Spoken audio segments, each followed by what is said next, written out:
Kerajaanmu ialah kerajaan segala abad, dan pemerintahanmu tetap melalui segala keturunan. Tuhan setia dalam segala perkataannya, dan penuh kasih setia dalam segala perbuatannya. Tuhan itu penopang bagi semua orang yang jatuh, dan penegak bagi semua orang yang tertunduk.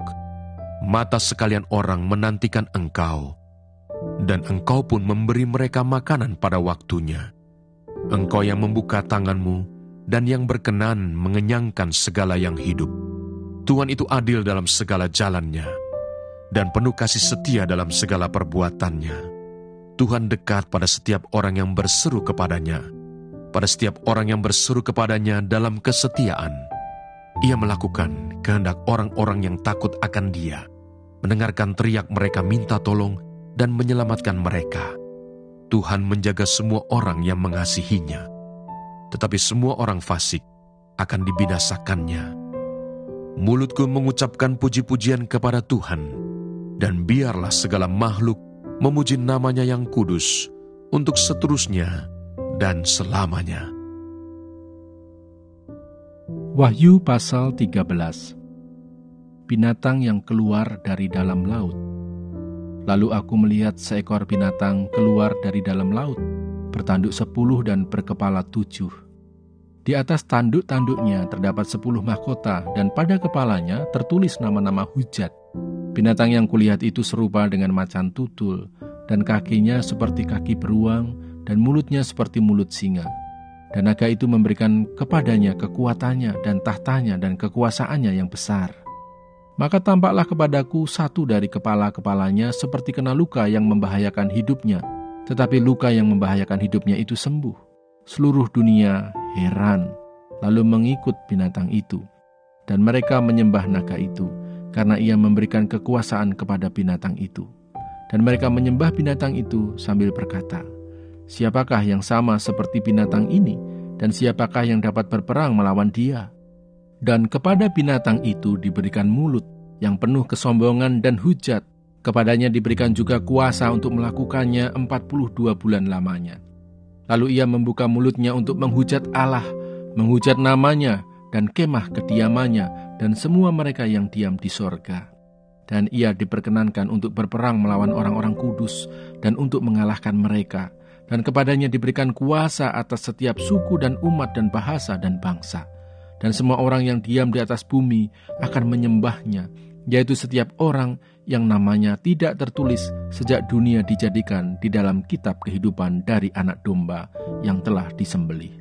Barang siapa bertelinga, hendaklah ia mendengar. Barang siapa ditentukan untuk ditawan, ia akan ditawan. Barang siapa ditentukan untuk dibunuh dengan pedang, ia harus dibunuh dengan pedang. Yang penting di sini ialah ketabahan dan iman orang-orang kudus. Binatang yang keluar dari dalam bumi.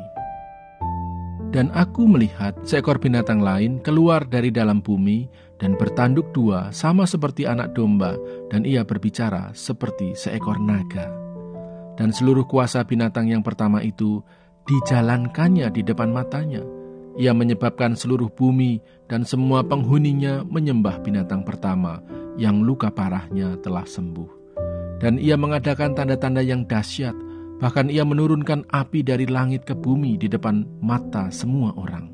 Ia menyesatkan mereka yang diam di bumi dengan tanda-tanda yang telah diberikan kepadanya untuk dilakukannya di depan mata binatang itu. Dan ia menyuruh mereka yang diam di bumi supaya mereka mendirikan patung untuk menghormati binatang yang luka oleh pedang, namun yang tetap hidup itu. Dan kepadanya diberikan kuasa untuk memberikan nyawa kepada patung binatang itu, sehingga patung binatang itu berbicara juga dan bertindak begitu rupa, sehingga semua orang yang tidak menyembah patung binatang itu dibunuh.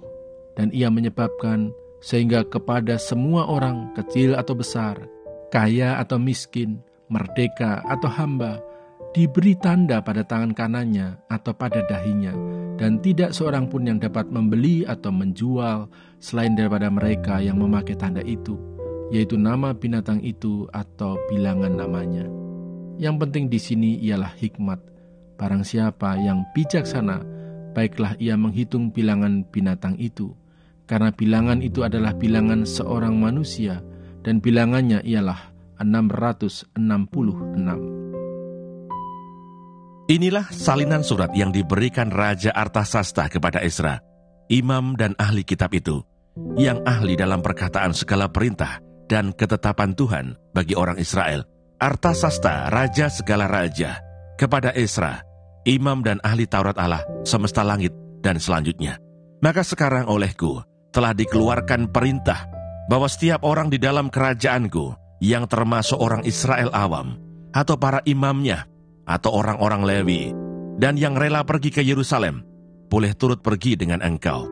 Oleh karena engkau disuruh raja, serta ketujuh orang penasihatnya, untuk mengadakan penyelidikan mengenai Yehuda dan Yerusalem, dengan berpedoman kepada hukum Allahmu yang menjadi peganganmu, dan untuk membawa perak dan emas yang diberikan raja, serta para penasihatnya sebagai persembahan sukarela kepada Allah Israel, yang tempat kediamannya di Yerusalem, beserta segala perak dan emas yang akan kau peroleh di seluruh provinsi Babel, dengan persembahan sukarela yang akan dipersembahkan oleh rakyat dan para imam bagi rumah Allah mereka yang ada di Yerusalem. Maka oleh karena itu, haruslah engkau dengan seksama memakai uang itu untuk membeli lembu-lembu jantan, domba-domba jantan, anak-anak domba dengan korban sajiannya dan korban curahannya. Dan haruslah semuanya itu kau persembahkan di atas mezbah di rumah Allahmu yang ada di Yerusalem. Tetapi apa yang dianggap baik olehmu dan oleh saudara-saudaramu untuk diperbuat dengan perak dan emas yang selebihnya, boleh kamu perbuat sesuai dengan kehendak Allahmu.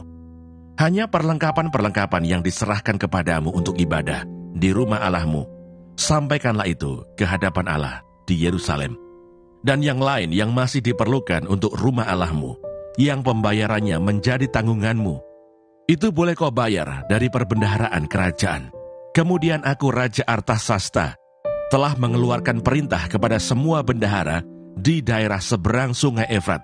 Begini, segala yang diminta daripadamu oleh Imam Ezra, ahli Taurat Allah semesta langit, haruslah dilaksanakan dengan seksama, dengan memakai perak sampai jumlah 100 talenta, gandum sampai jumlah 100 kor, anggur sampai jumlah 100 bat, minyak sampai jumlah 100 bat, dan garam tidak terbatas. Segala sesuatu yang berdasarkan perintah Allah semesta langit harus dilaksanakan dengan tekun untuk keperluan rumah Allah semesta langit, supaya jangan pemerintahan raja serta anak-anaknya kena murka. Lagi pula kami beritahukan kepadamu bahwa tidaklah sah bila para imam, orang Lewi, penyanyi, penunggu pintu gerbang, budak di bait Allah dan para hamba rumah Allah dikenakan pajak, upeti atau bea. Maka engkau, hai Ezra, angkatlah pemimpin-pemimpin dan hakim-hakim sesuai dengan hikmat Allahmu yang menjadi peganganmu, supaya mereka menghakimi seluruh rakyat yang diam di daerah seberang sungai Efrat, yakni semua orang yang mengetahui hukum Allahmu, dan orang yang belum mengetahuinya haruslah kau ajar. Setiap orang yang tidak melakukan hukum Allahmu dan hukum raja harus dihukum dengan seksama, baik dengan hukuman mati maupun dengan pembuangan, dengan hukuman denda atau hukuman penjara. Terpujilah Tuhan Allah nenek moyang kita, yang dengan demikian menggerakkan hati raja, sehingga ia menyemarakkan rumah Tuhan yang ada di Yerusalem, dan membuat aku disenangi oleh raja dan penasihat-penasihatnya, serta segala pembesar raja yang berkuasa. Persiapan perjalanan. Maka aku menguatkan hatiku, karena tangan Tuhan Allahku melindungi aku, dan aku menghimpunkan dari antara orang Israel beberapa pemimpin untuk berangkat pulang bersama-sama aku. Inilah kepala-kepala kaum keluarga dan silsilah orang-orang yang berangkat pulang bersama-sama aku dari Babel pada zaman pemerintahan Raja Artasasta. Dari Bani Pinehas, Gersom; dari Bani Itamar, Daniel; dari Bani Daud, Hatus bin Sekanya; dari Bani Paros, Zakaria; dan bersama-sama dia 150 orang laki-laki tercatat di dalam silsilah.